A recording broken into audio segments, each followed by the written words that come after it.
An outstanding movie writer, director, and producer, she has distinguished herself as a cerebral creator in the Hindi movie industry.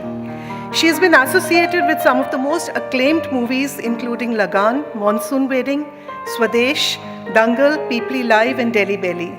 She has captivated audiences with Laapataa Ladies, which was India's official entry for this year's Oscars in the Best International Feature Film category. The film has received widespread acclaim for its portrayal of rural women reclaiming their identity and self-worth. It has also been screened at prestigious film festivals including Toronto, Red Sea, and Palm Springs. A filmmaker with a unique voice, she has used cinema to explore themes of social change and individual freedom, earning her a place among India's most celebrated directors. All India Management Association is pleased to confer the AIMA Managing India Director of the Year Award on Ms. Kiran Rao, Director Laapataa Ladies.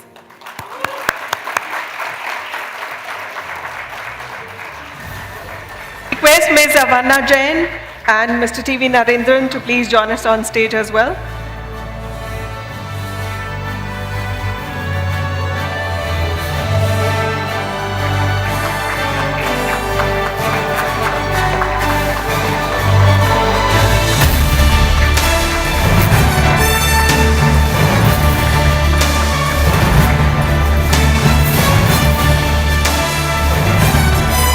May I request Ms. Rao to please say a few words?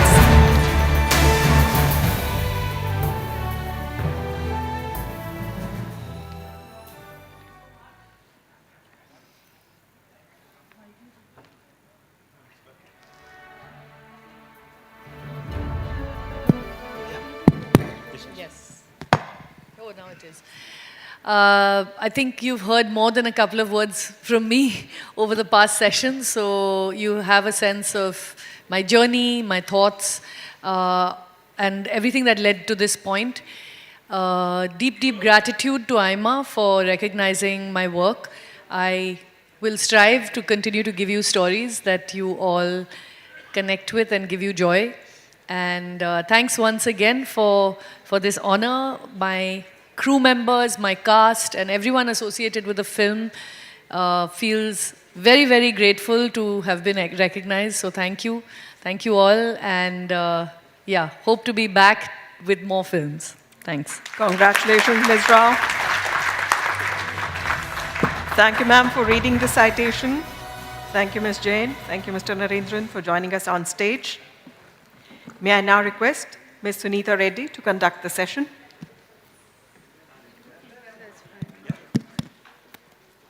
Good morning. Good afternoon. Is this audible? So, good afternoon, everyone. We are very fortunate to have with us Mr. BVR Subrahmanyam, the CEO of NITI Aayog. Ladies and gentlemen, Albert Einstein once said that education is not the learning of facts, but the training of the mind to think. And I think today we have a true thinker amongst us, and a thinker who's really exemplifies what in the future of India and what can be done for India. He comes with a great deal of experience. So it is indeed a pleasure to sit down and have this conversation with Mr. Subrahmanyam, the CEO of NITI Aayog, which has had a vital role in nation building and envisioning the India of tomorrow. Mr. Subrahmanyam, AIMA welcomes you. Today we celebrate AIMA's 69th Foundation Day and address all of India's management leadership. Mr. Subrahmanyam is, if you look at his biodata, it's so impressive. But I have to say that he has been a driven and very versatile bureaucrat and a key figure working with both states and the center. He has been the secretary in the Union of Commerce and Industry and served in the Prime Minister's office. He has been a top administrator in Jammu and Kashmir, Chhattisgarh, and Madhya Pradesh. He was the chief secretary of J&K when the special status of the state was changed. So I think he played a very special role there. He has represented India in the World Bank, and now as the CEO of NITI Aayog, he's driving the government's agenda of dreaming big, pushing reforms, and enhancing states to become engaged partners and contributors to the country's economic growth. The rankings that he has developed, such as the Investment Friendliness Index and the Innovation Index, are potent non-fiscal levers to nudge the states' governments to become more economically active and prudent. Thank you for joining us, sir. A very warm welcome on behalf of AIMA and all of the audience who is there. So let me begin by my first question. I've heard you speak about India's potential to become a $30 trillion economy. I would like to start with your thoughts on the top three things. What do we need to make India a $30 trillion economy by India's centenary in 2047? India would need to probably grow at a CAGR of 9% from our current baseline number. What, in your opinion, are the drivers to accelerate this GDP growth from the current, I won't talk about last quarter, but a decade of 7% growth? Okay, thank you, Mr. Reddy. I mean, you said if India has to become a $30 trillion economy and you were to pick three things, right? What would be the top three things? I think number one really stands out. And it's not something which people think is obvious. It's education. I mean, education, skilling, and also go down further to what I call early childhood education. That is going to be the single biggest determinant of whether India becomes a developed nation or not. Everything else kept aside. It's very simple. You have demography in your favor, you have geopolity in your favor, you got a whole host of technological developments in your favor. But if there is one thing that's going to determine whether you're going to use your demography to your advantage, it's education. If you talk to industry today, what do they talk about? Skill shortage. We hold multiple conferences with chief secretaries, and we've done 2 in the last 2 years. Common theme everywhere, skills are missing. You talk to chairman of companies, L&T chief goes around saying, I have 60,000 shortage of employees. You go across, and there is this conundrum we are facing. A huge population, and then the other side, you got industry and employers saying, we don't have people filling up jobs. So I think the investment in education is going to be fundamental. We have already gone below the total fertility rate of 2.1 for the country. So we are actually no longer at replacement level, at a national level. Maybe 2 states are still above it, but they'll also go down. If you don't invest in education, you will miss the $30 trillion bus. If you see the difference between different parts of India, those which are developing fast and those which are not developing fast, what is the single biggest determinant in terms of the differences between the two? It is the level of education. If Tamil Nadu is doing well, if southern states are doing well, Maharashtra is doing well, you see the number of years of schooling and college they are having. And you compare with other parts of India which are not doing so well, you will find this as the major difference. So I will put education as priority number 1.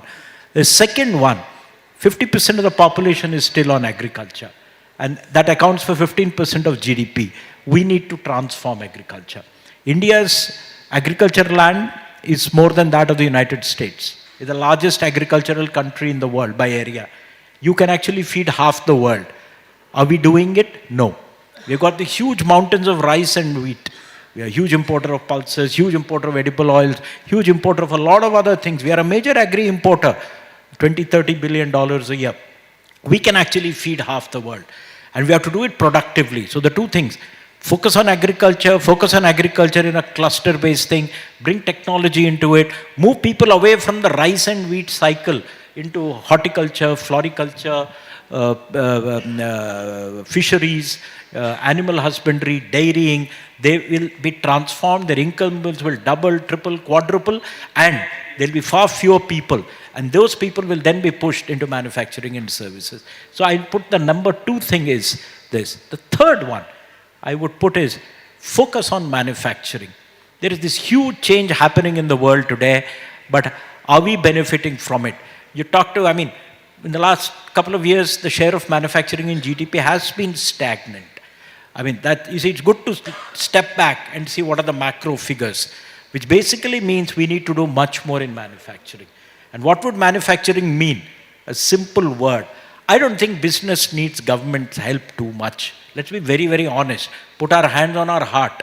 Businesses know how to run businesses. Just let government get out of the way.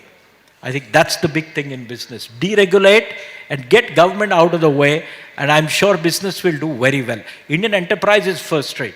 Our entrepreneurs are world class. Our business leaders lead not only Indian companies but global companies. Why can't we actually transform manufacturing in India? I think the biggest bottleneck is government. Government at the national level, government at the state level. So if you said three things, number one, education, education, education. Number two is agricultural transformation. And number three, manufacturing. I feel bad you left out services, Mr. Subrahmanyam. She's feeling bad I left out services. She should have said 5 things, you know. You have to choose. Okay, thank you so much. So my next question is, when we looked at the proposed economic growth, we wanted to be equitable. The current per capita income in India is USD $2,900. And if you compare that with the BRICS countries, Brazil is around $10,000. And of course, China is at $13,000 and USA at close to $89,000. So how do you see per capita income growing? Because we want it to be equitable growth. Yeah. So I think there are 2 concerns when, we have a path to grow fast. And as I said, if you wanted to add 2-3 things more, I will add services as another big area. And the other big area would be openness. Be open to the world and embrace the world. But the challenges that are there are equitableness, as you said, but equitable is twofold: regional equity and social equity. I think both are important. I would go back. Regional equity, if it has to be addressed, this has to be addressed at the state level. You talk to, this is the management association, there is a lot of dons of industry in this room. If they actually think back and go and talk about multiple states, they will be able to narrate their experiences in different states. Some states are so industry friendly, some states are far less friendly. It's far easier to work in one place, far less in another place. I asked somebody who set up an EV factory, why are you not setting it up in and around Delhi? Why did you go and set it up in Hosur? He gave multiple reasons, which are all basically a lot of excuses, but then he gave the real reason. वहाँ पर ecosystem है, and वहाँ पर लोगों को industry समझ आता है. When he talk of वहाँ पे लोगों को, he's referring to government. So that is enough. That is all that makes a difference. You can have any number of summits, you can have all kinds of shows. Mind you, nothing will materialize. And you don't need to do any industrial show or a summit. Just get your basics right. Get good infrastructure, get good industrial infrastructure, get power supply 24/7, get people trained and skilled so that you get adequate employees. See that the government doesn't bother you with 20 inspectors coming to your factory every day. I'm telling you, those states will catch up. So I think if you see the budget this year, there was one announcement there, which is about setting up a high-level committee on reforms, which is outside the financial sector. In a way, it is about deregulation. There's already a task force under the cabinet secretary, which NITI is servicing, which is about removing regulations at state level. The kind of forms you have to fill, the kind of permits you need, how do we cut it down? I think there's absolutely fast-paced action going on. And if you actually have to bring states to the same level, you actually need to make states investment friendly, open to enterprise. There's also a certain feeling that only local entrepreneurs can develop a state. It's not necessary. People will have to develop states across borders. Enterprise should be allowed to flow all around the country. Somebody from Mumbai should be allowed to develop Orissa. Somebody from Calcutta should be allowed to develop, Rajasthan or Gujarat. That's the way it will happen. If people try to be restrictive even in these matters, then states will fall backward. So I'm going to really jump because you brought a very important idea into this conversation when you talk about states and the growth of states. Rating has been NITI Aayog's go-to measure to nudge states towards reforms. And I believe all states have their strengths like you mentioned.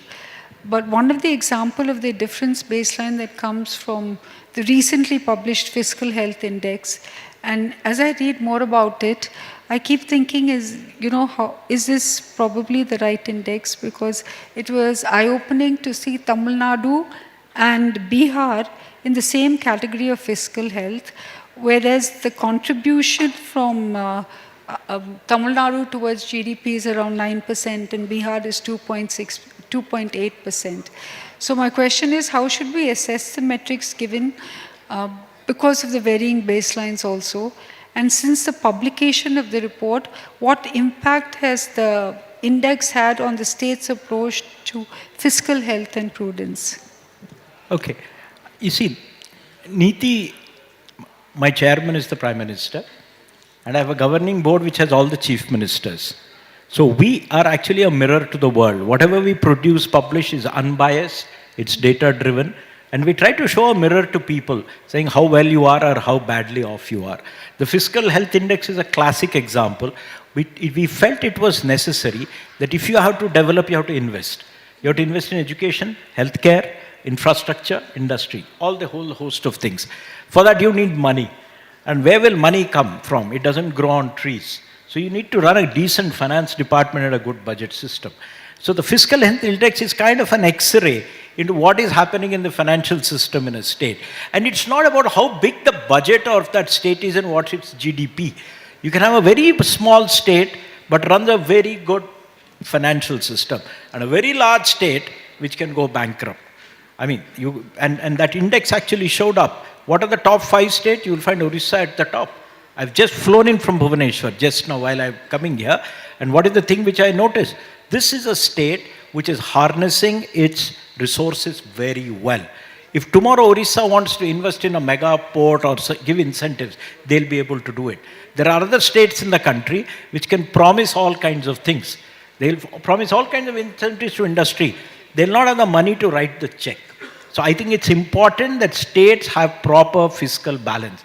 And this is actually looking at multiple things. What's your fiscal deficit? What is your debt level? Is the debt level sustainable? What is the quality of your expenditure? Are you spending money on salaries or are you spending money on capital expenditure? So the index actually tries to capture all of that. And if you go deeper into that, you will see. You see a poor state like Bihar. Bihar has actually no mineral wealth. It has no industry. So you realize it's got a very narrow tax base. So in spite of that, I can see Bihar trying to manage itself as well as it can.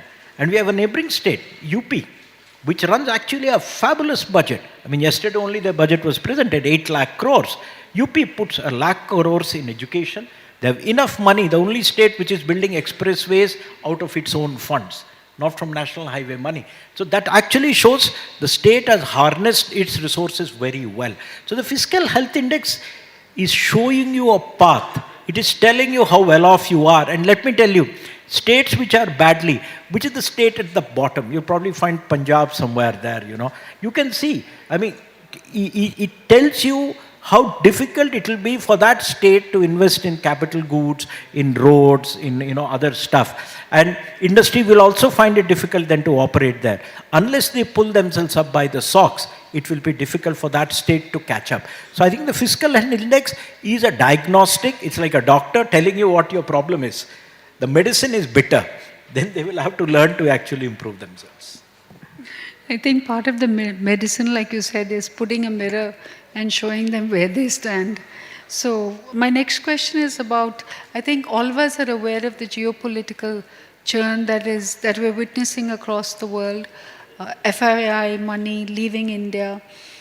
There is, in terms of trade, a lot of pressure on different countries for a lot of products, and I think we're also familiar with the impact of tariffs. So how do you see the opportunity for India to become a global hub of production and trade? How large and durable is this opportunity, and how can we make India count? There is, of course, growing interest across global companies in Indian manufacturing. And we've seen that in Ford, and we hope Tesla will also come here.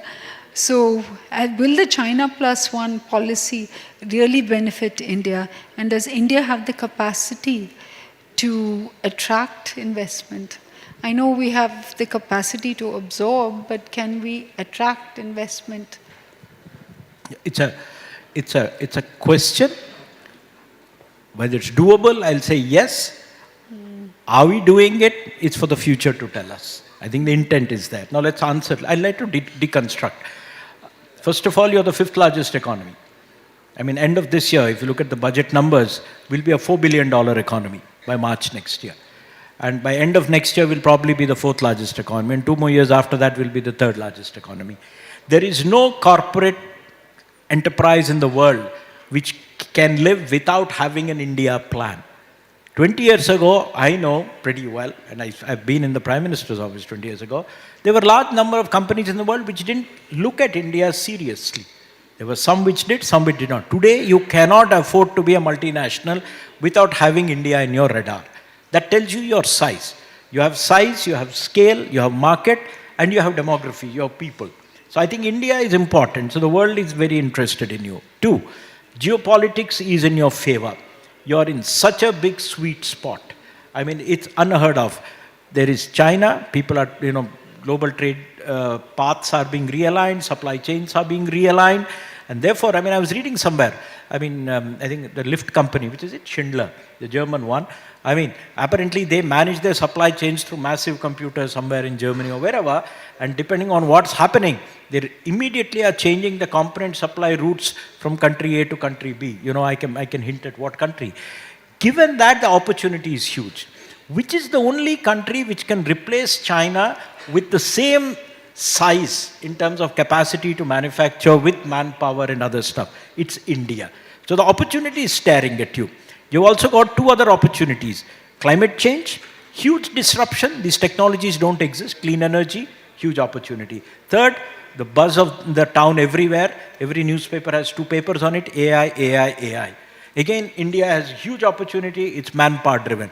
So the thing is that now the bigger question, are we going to be able to capture it? 3, 4 things have to be done. A, you need to be industry friendly. I think GOI has done an awful lot. It's taken 10 steps forward. But GOI is only a part player. It's half the story. What's the other half of the story? States have to come forward. I like it when some chief ministers say, I don't benchmark myself against the rest of the country. I benchmark myself against Vietnam or Malaysia or Turkey. That's the mindset. States should see themselves as competing with other countries for investment. Only then will investment flow to India, number 1. Number 2, we need to cut down paperwork.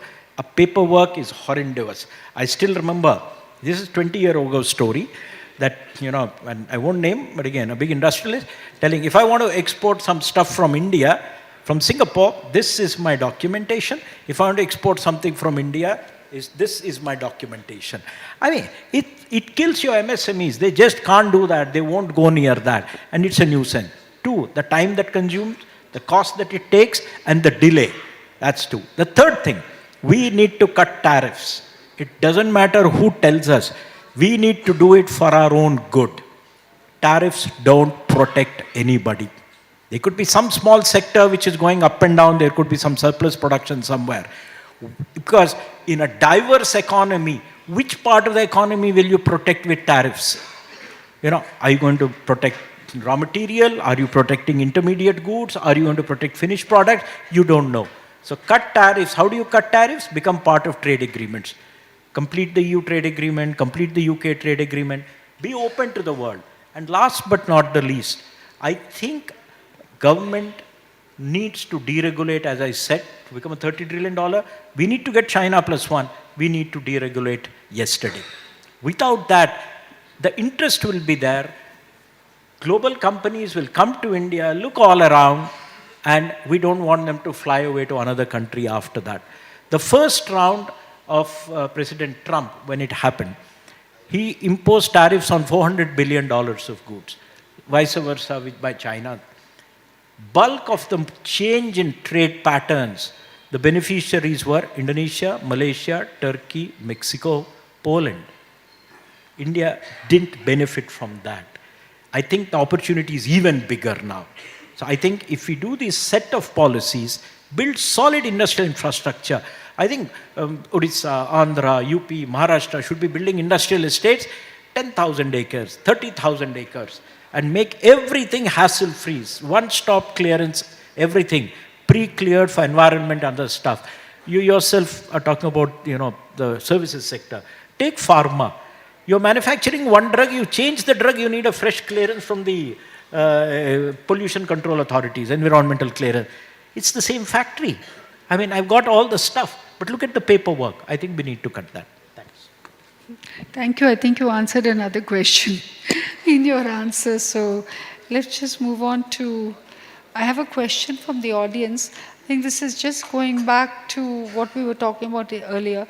NITI Aayog promotes cooperative federalism, but some states have expressed the concern over resource allocation and decision making. How do you address these concerns? Okay. You see, resource allocation in the government is actually a very mathematical exercise with very little individual choices by individuals. How? If you look at the Indian state as a country, we have a central government and we have state governments. Broadly, 60% of India's revenues go to the central government. 40% goes to state governments. But if you look at expenditures in the country, 60% of total expenditures in the country are with states. And 40% of expenditures are with central government. So you have a finance commission process, which sits every 5 years. Currently you have the 16th Finance Commission, and Dr. Panagaria is chairing it. It does every 5 years, it tells you out of the total tax revenues which Government of India collects, how much goes to Government of India and how much goes to states. That's vertical allocation. And it does a horizontal allocation, how much will say UP get, Bihar get, MP get, Maharashtra get. And so that is a pretty fixed amount. It's based on a certain formula. The formula is determined by the commission. It changes a little bit every time. So as we stand today, 42% of all tax revenue of Government of India devolves to states. It's a constitutional devolution. It's not done by any individual or a ministry or a minister. So there is absolute neutrality in this. So one point is there, that states which are more backward need to invest more. So maybe Bihar needs more investment, Jharkhand needs. But the Finance Commission takes all that into account when determining their share of the total pie. So I think there is a certain balancing that happens. Two, if you look at developed schemes which Government of India runs, particularly in development sectors, the states which are more backward tend to get more money because that's where the numbers are. So I don't think there is any imbalance in that. I think the bigger thing in India is not shortage of money. I personally, and I've run Jammu and Kashmir for 3 years, I worked in multiple positions. In India, in government, there is no shortage of money if you want to do good work. I have never seen anybody run out of money. It's a question of using that money extremely well. I think that's all that is there. There's money for roads, there's money for school, there's money for hospitals. Do you want to do it correctly or not? Don't waste money, use it effectively. So another question that I have, which is, NITI Aayog has always announced these initiatives from Swachh Bharat, Make in India, Digital India, and Startup India, and all of them seem to have done really well. We have to, I'm sure the figures will show a measurement of the outcomes of all of this. But the question here is, we still have, in spite of Make in India and Skill in India, we have a trade deficit of $100 billion. So what is the path with regard to China, what is the path forward to reduce this trade deficit? Okay. So, trade deficit is something we should never worry about in absolute terms. You have to run a trade deficit because a deficit on the current account will be made up on the capital account. Only thing is it should not be unlimited. So you have a comfort level of 2.5% to 3%. A developing country has to run a trade deficit. It's arithmetic, it's not economics. because in totality it is zero. So you run a current account deficit so that you get a capital account surplus. So capital will flow into the country, and countries need FDI, particularly when you're developing. For 150 years, the United States in the between 1800 to 1900 was a trade deficit country. Who built the railway lines in America? We think Americans built them. Who financed them? The British financed them. Bulk of the development of the United States was funded by European capital. Similarly, if India runs a trade deficit, which is reasonable, there is no issue. So I don't think we should get terribly worried about that. However, as the economy grows, imports will rise, you need to export more. So I think export orientation is extremely important. And that's one of my requests to all companies in the room. Have a global mindset. I mean, go for the world as your market, not India. I mean, 1 billion people is not enough. Go for 6 billion people. That's much more ambitious. Okay, we had a filmmaker here. My words to her was dominate the world movie market, not just the Indian market. That's the mind you should have. And I'm happy to see some Indian films now are made for the global market, actually. So similarly, I don't think we should worry about that. We should have an export mindset. As far as NITI Aayog is concerned, we are doing a lot of initiatives. Firstly, the big ticket initiative is on the manufacturing side, we are trying to push India into global value chains. And our reports are there, the reports get converted to schemes. So we have done one on the electronic components. It's not just about mobile phones. It's also about getting all the stuff that goes into the mobile phones to India. The department has converted into a scheme. It's been approved at the departmental level, just awaiting cabinet approval. This will move the electronic components ecosystem to India. We're working on chemicals. We're working on auto components. We think we're very good on auto components. Do you know what's our share of auto component production in the world? 2%. And what's our share of auto component trade in the world? 2%. So while it may look very good relative to other sectors in India, if you look at globally, we are pygmies. That's the word. We need to become giants. So we're coming out with that. There will be a scheme on auto components. There will be something on chemicals. And then we'll be hitting textiles, leather, and footwear. So I think there's a whole host of stuff where the whole idea is to move India into global value chain. But global value chain is not just a PLI. You also have to do other stuff, skilling, industrial infrastructure, cutting down regulations, etc. So I think they will all be done as package deals, one by one. So that's one large area which NITI is doing to try to push that. The second, we conceptualize the national manufacturing mission. And it's got announced in the budget. Probably in the next 3 months it will get launched. Because the problem with manufacturing in the government point of view is it's spread over 20 ministries. Textiles is separate, MSME is separate, steel is separate, heavy industries is separate. There are so many actors. Who is going to do things in a coordinated way? So that's why the national manufacturing mission will be a very high-powered body which will actually at one go clear the path for heavy industrialization. So NITI is working on multiple fronts to push India both on the export side and take advantage of of China Plus. Enlightening answer. Our next question is extending the inclusiveness effort of overall growth. How do we make sure that any specific plans are there for those who are not skilled nor educated, including dropouts? Yeah. So, two things. While NITI has drawn a roadmap for Vikasit Bharat, and we are in the final stages, how to make India a $30 trillion economy, we are working with states to prepare their own visions. So I was in Orissa yesterday. So there's a plan for Vikasit Orissa being prepared. It will probably be released on Orissa Day on 1st April. We've got a plan ready, a vision ready for Chhattisgarh. One in Madhya Pradesh is going on. One in Rajasthan is going on. We helped Gujarat and Andhra prepare. The visions have been released. We will be launching the work on a vision even in Maharashtra. Because Maharashtra, if you remove Mumbai and Pune, there are large parts of Maharashtra where the per capita income is not that great. So Maharashtra also needs to be pushed up. We'll work with Maharashtra to push that up. We'll prepare a vision. Visions focus on the critical determinants for rapid growth in that state. And one of the areas is the people who will be left behind. They're the ones who need education. So Orissa is a lot about skilling. Chhattisgarh is a lot about skilling and education. Because, two, everybody need not be employed at home. As long as I can move out and get a job, I don't belong to Delhi, but I'm working in Delhi. I come from the south.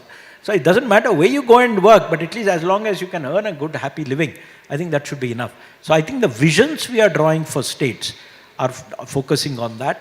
Government of India at its level, I think the previous budget, not this one, focused a lot on skilling.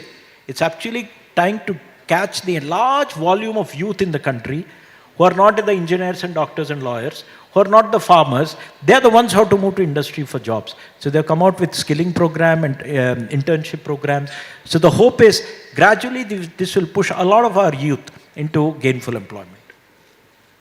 So the next question, I think in a way you've already answered, Mr. Subrahmanyam. I'm just going to mention it here. But it says, how do you find the right balance between looking at, the fiscal health of a state versus the human life, the human balance in states in terms of, I guess they're referring to a place like Bhutan, where you look at happiness index versus just financial indexes. Okay. So happiness is very personal. Okay. I don't know how many of you, but in government there is a World Bank joke. Huh? So there's a farmer sitting, some of you may have heard it, a farmer sitting under a tree. And the World Bank expert comes to the farmer and said, what do you do? Oh, I said, that's my farm. I do some farming. He said, and what do you produce? Okay, I produce something. I grow wheat. He said, oh, I think you should have irrigation. You should have a tractor. And I'll give you a loan for that. He said, why? Oh, you will triple your output, He said, why? Oh, you will earn 4 times the money you're earning now. He said, why? Oh, you will have a lovely house. You will have a scooter or a car. You will enjoy life. You will have television. He said, why? But you will enjoy. He said, I'm doing it right now. So the point I'm saying is, happiness is something internal. Okay, what my salary is, how hard I am working, has nothing to do with how happy I am. If I have some internal gyroscope which keeps me happy, I think that's a separate issue. What you're talking of is people in economic distress find it difficult to be happy because survival itself is a challenge. To some extent, I think India has been very successful. I mean, can anybody in the room guess what was India's life expectancy at independence? Yes, 50. 32. 32 was India's life expectancy in 1940. All of us in this room, barring 1 or 2, would be dead, in 1947. Where have we reached? We are touching 70. And we are aspiring to be 80. So the problems of poverty, hunger, disease, we have licked. I mean, if you see the household consumption expenditure survey, which came a couple of months ago and one came last year, I mean, abject poverty in India, if you draw by the old Tendulkar poverty line and adjust for inflation, it's in lower single digits. So people you don't find starvation in India. You go, people, Pradhan Mantri, Anna Yojana, Garib Kalyan Anna Yojana, you got this health scheme, PMJ, all of them are seeing that people are not absolutely in a starvation situation. The question is, are they happy? Happy is something relative. The richest man in the world need not be happy because, he's still missing something in his or her life. And a poor man can still be happy. So, without going into the happiness issue, I mean, let's look at how do we increase the income level so that people have options to make choices. I think that's it. I may choose not to do anything. I may decide to become a sadhu baba in spite of all the choice. That's my personal choice. But the point is, let's try to increase, and that's why the focus still remains on GDP, per capita incomes, and increasing income levels. So tell me what industry can do, AIMA can do to work with NITI Aayog towards a Vikshit Bharat? Okay. This is a tough one. You're all industry. Okay, I'll only say one thing. Do what you're doing, do it well. That's all. Cut out all other nonsense out of the way. Don't do 200 things. Don't try to achieve 300 goals. If you're a company and you're in business, try to do it best. See that you become bigger. See that you create a small company into a big one, into a large one, create an empire, employ more people. You prosper, the country prospers. To do that, be ambitious, have a global mindset, think that the world is your playground, not India. The world has to be your playground. And I'm good.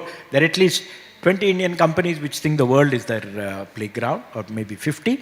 It should be more. And focus on how can I make my company the biggest in the world, the best in the world, and cutting edge as far as technology is concerned. That will require so many things to be done, but I won't go into that. What can AIMA do? I think AIMA can start an initiative, work with NITI, I'm willing to put resources, making our medium companies, you know, the most interesting part of the MSME pyramid is M. Not the micro M, but the medium. It's these medium companies which will become large companies. Everybody who was large today was medium earlier. Let's focus on them. Create a program if you can, an advisory which you can tell your membership, go global, you know, go big, create some tagline and create a program where you can explain or train senior management in these companies on becoming global companies. I think that is very, very important. It is missing. How did Japanese companies go global? Don't forget the Toyotas and the big ones, you know. How did the Japanese medium-sized companies go global? Because Japanese business was driven by trading enterprises. The companies which we don't normally talk about, Marubeni, C. Ito, you know, they would actually take, you want to buy a zip, they'll know who makes a zip, YKK in Japan. And you know, so the textile guy, he wants to buy zips, he'll see that the Japanese MSME guy gets you the zip. You want buttons, where will they come from? Japan. The trading companies did that work. It's a fabulous lubricant. We don't have such a lubricant. It's not there in our business structure. So we need to create a program to make our companies go global. Thank you. I think we can spend over an hour with you, Mr. Subrahmanyam, but for the sake of your time, I have to summarize some of the great learnings that we've had today. When we spoke about creating a $30 trillion economy, I think Mr. Subrahmanyam very lucidly mentioned the importance of education, skilling, agriculture that needs to be that needs a rethink, and to focus on value-added agriculture. His focus on deregulation to help companies to grow is again extremely important. With regard to that very important question that came about the health, the competitiveness, are we looking at states as sum of the parts versus indexing states on special on their debt levels? This initiative to show a mirror to the states, I think is really a very a milestone achievement, and I'm sure that it will contribute to greater GDP growth. Another one of the key things that we picked up is his last statement, that all of us must think with an export mindset. Do not think of this India marketplace of 1.4 billion people, but think of the 6 billion people that you can potentially create companies for. We have to continue to build companies that are recognized around the world. We have to be number 1, number 2, number 3 in international indexes and move our thinking beyond India. And it just shows the landscape that you have covered. It shows the fact that you are a very broad and visionary thinker. So I would like to end this by picking up a line from a Telugu poet that you mentioned. His name was Gurjara, from his work Love Thy Nation. He said, a nation is not the soil, a nation is the people. And you exemplify that through your words, your actions, and your thinking. Thank you very much, Mr. Subrahmanyam. You know, if I was to draw a goal for, Apollo, I'll say, can Apollo be running 10,000 hospitals in the world? Yes. Can it become the Kaiser Permanente? You know, that's the ambition you should have. You may not reach it in one day. You may take 20 years to be there. Yes. But that's what should drive the organizational culture. Komatsu, which became global and took on Caterpillar. You know what was the company goal? C Maru. C was Caterpillar. Maru in Japanese meant surround. Surround Caterpillar was the company goal. That's how it lifted itself to become a global company. I wish you all the best. That's very good advice.